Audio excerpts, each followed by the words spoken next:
With his innate and inherited attributes, and courtesy of his connection with Lucifer, the imprimatur of the Cynsters, achieving all he desired hadn't been all that hard. However, having attained his goal and moved in Tonnish circles for the past several years, he discovered that life on that gilded stage left him hollow, strangely empty, unsatisfied, unfulfilled. In reality, unengaged. He'd been very ready to come home to Devon and assume control of the Grange and the estate, while his father hied to Norfolk to support Eliza in her time of need.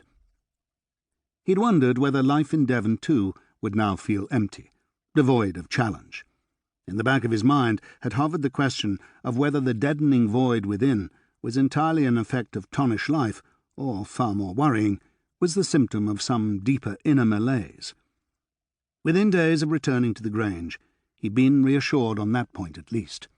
His life was suddenly overflowing with purpose. He hadn't had a moment when one challenge or another hadn't been front and centre before him, clamouring for attention, demanding action. Since returning home and seeing his father off, he'd barely had time to think.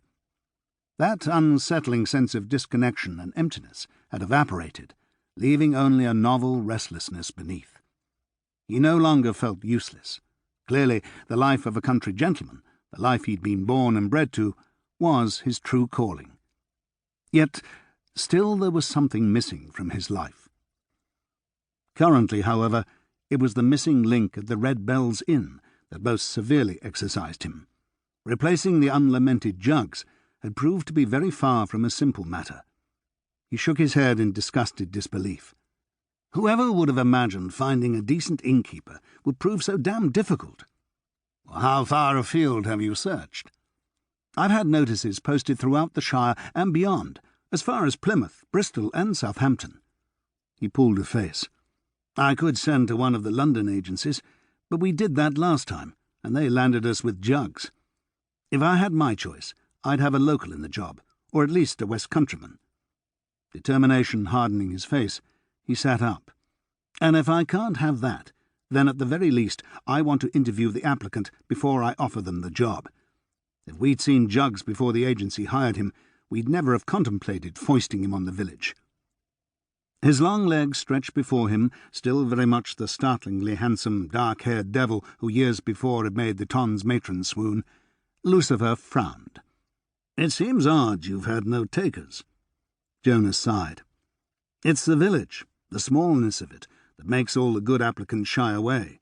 The countering facts, that when you add the surrounding houses and estates, we're a decent-sized community, and with no other inn or hostelry in the vicinity, we're assured a good trade, aren't sufficient, it seems, to weigh against the drawbacks of no shops and a small population.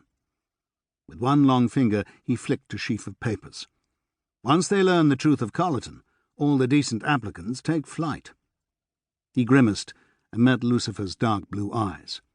If they're good candidates, they're ambitious, and Colleton, so they believe, has nothing to offer them by way of advancement. Lucifer grimaced back. It seems you're looking for a rare bird, someone capable of managing an inn who wants to live in a backwater like Colleton. Jonas eyed him speculatively. You live in this backwater. Can I tempt you to try your hand at managing an inn? Lucifer's grin flashed. Thank you, but no. I have an estate to manage, just like you. Quite aside from the fact neither you or I know the first thing about the domestic side of running an inn. Lucifer nodded. Aside from that. Mind you, Phillida could probably manage the inn with her eyes closed. Except she's already got her hands full. Thanks to you.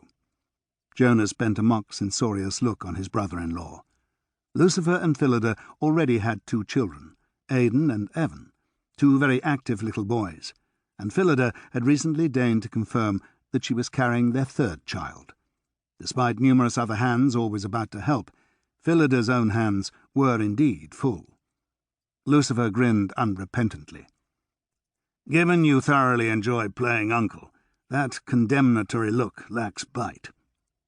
Lips twisting in a rueful smile, Jonas let his gaze fall to the small pile of letters that were all that had come of the notices with which he'd papered the Shire.